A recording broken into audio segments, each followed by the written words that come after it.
Hi, my name is Kitty Luce, and I'm one of the librarians who teach LR10 at Solano. This video is a short overview of how to get to Canvas, how to move around in Canvas, and how to move through LR10 so that you can do what you need to do and pass the class. So here is the college homepage. There are a couple of ways you can get to Canvas. One is to just type in solano.instructure.com. You cannot just Google Canvas or Instructure. You need to go to the Solano page. Another quick way is to use the library webpage, which is a good resource for you in LR10 anyway. If you look over here on the right, you see there's a box that says LR10, and the first item is log in Canvas/LR10, which will take you straight to Canvas.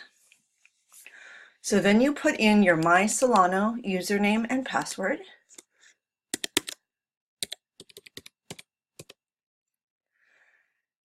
And you click login or hit enter.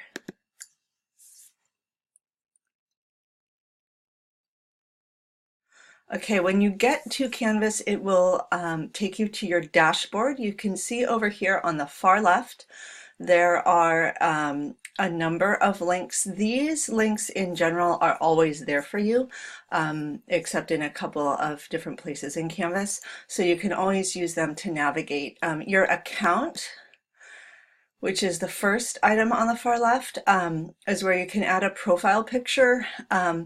In settings, you can add a new phone number or email. So if you want to be sure to get your Canvas notifications, that's a good thing to do, because otherwise they will go to your Solano student email. And if you don't check that a lot, it's a really good idea to have other notifications. Then in notifications, you can check all the different things and whether or not you want to get notifications as soon as something happens, daily or weekly. So I recommend getting grades, messages, and announcements immediately. Discussion boards, maybe think about it, because that can be a lot of notifications. Okay, so that was the first thing, account. Your dashboard is where you are. You'll have maybe some information in the middle, and then on the far right, you'll have a list of things that are coming up and recent feedback if you have any grades.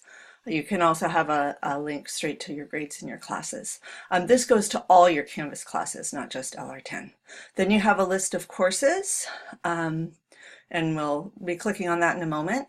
The calendar, which also goes to all your Canvas classes. So if you have eCompanions or other online classes, the calendar goes to all of them. Your inbox is important. If you see a number on your inbox, that means you have unread messages, and it is one of the ways your instructor will get in touch with you. So be very careful to check that. Then the help is somewhat useful. Commons isn't really relevant for students. Okay, so to get to a specific Canvas class, you click on courses, and then choose the one you're going to use. If you click on all courses, which is the bottom list, you'll be taken to a list of all of your courses. And that includes previous semesters as well as the current one.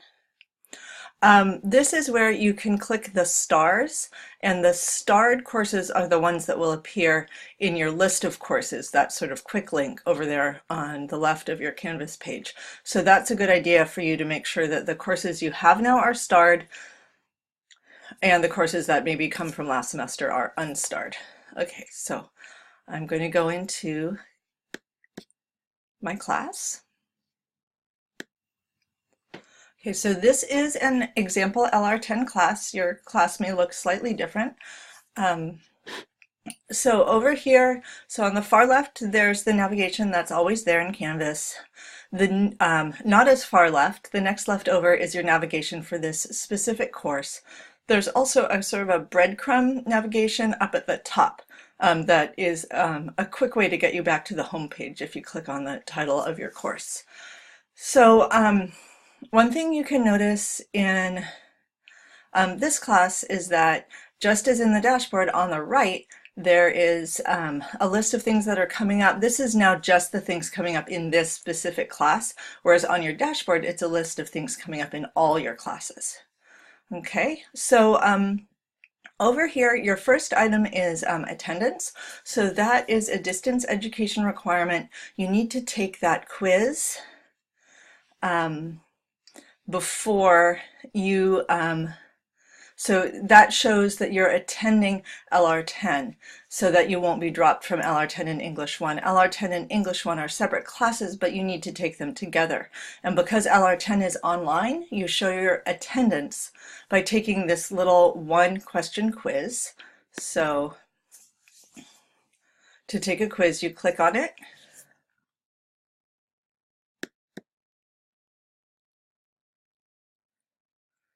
Read through the instructions. I already took the quiz, but I can take it again. Most of the quizzes in LR10 you can take as many times as you want. And this quiz is just saying, are you ready to take LR10? Are you attending? And there you go, submit the quiz. And it gives me the details. Okay, so I'm going to click back to home to go back to the home page. So we have a couple of different ways that we have tried to make it easy for you to keep up and get all your work done in LR10. One is the checklist. So do you see over here on the right, for each unit or module in LR10, there's a little thing that says complete all items. Okay, so for the attendance quiz, because I took it, I have a check mark on the right of the quiz. And then I also have a check mark at the top of it because I completed all the items in that unit. So if you go down to the next unit, which is our first sort of unit, which is really just about navigating LR10, that says complete all items. I clicked on a couple things, I viewed them, I did the readings, but I still have more things to do. So let me just show you what it looks like. So if you have some reading, you click on it, you read through it. You can move through the class either by going back to modules or by going to the previous item or the next item. So if I click the next item, it takes me to another page here.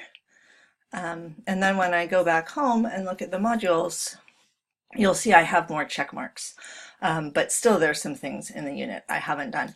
Those are set up differently. For readings, you need to view them. For things like discussion, that first unit is all just readings, but once you get to the actual assignments, for instance, student introduction is a discussion board. You need to contribute in order to get the check mark. The quiz, you need to take it to get a check mark. So these check marks do not go into your grades. They are for you to keep track of your progress in the class. Another way that we make it easy for you to keep track of what you need to do in LR10 is that at the beginning of each unit, there is a quick summary with your learning outcomes and what you will do. So that's another way to keep track. So see, we go back to home, and there we are. I'm going to show you what the grades look like quickly so you can see what they look like. So over here on the kind of near left, there's home, which gives you your list of modules. The syllabus is the contract between us, between you as a student and your LR10 instructor. So that has important policies. It has the course description. I just clicked on it. We're over here. The course description, it has the course objectives. It has learning outcomes, it has policies such as attendance, information on how to pass the class, information on how your grade is structured, late work, the final project, accommodations, and how to keep up plagiarism, which is an important issue, and how to get computers if you have questions. Okay, so the syllabus is really important because we tell you there what the expectations are and what you need to do to pass LR10. Okay, so going back over here on the sort of near right, the modules will give you just the same as the home page. It's just the list of modules. Grades, let me click on this. This is a good way for you to keep track of your progress. So you can see over here the first item, attendance. I took the quiz. So I have a score. Quizzes are graded automatically. Nothing else is graded automatically. So for instance, the student introduction, which is the third item in the list, when you do that, you'll get a little icon showing that you submitted something. It will convert to a number when your instructor grades it, but it will not grade automatically. So you have to wait for that to be graded before you know what your score is. Over here on the far right, it gives you your total. It also tells you just the breakdown of how the grading works, that you get 75% for coursework and the final project is 25%. So that's just a generic total. It's not anything about you. Then under that, there's a box. It says calculate based only on graded assignments. You want to keep that checked. If you uncheck it, it will calculate your grade as a percentage of all the points in the entire course. So for instance, now up on the top right, we can see I have an A. I took a 10-point quiz. I got 10 out of 10. I'm 100%. If I uncheck the calculate based only on graded assignments box, all of a sudden I have 0.54% because I've taken a 10-point quiz and there are thousands of points in the course. So do keep that box checked. Okay, so then to get back to the modules, I go over here. So just be sure in every unit to read through the lectures before you take any quizzes. We can't put a requirement on the reading so that it comes up in coming up over here. That'll only be assignments that are due in the next week. Okay, so you'll probably have more stuff coming up. But if it's a week out, it won't show up. And the readings, we just can't make it so that you get reminded that way. So you need to go through the modules in order and be sure to do the readings because the quizzes are on the readings. So if you have any questions, ask your LR10 instructor or come by the library, and good luck in LR10.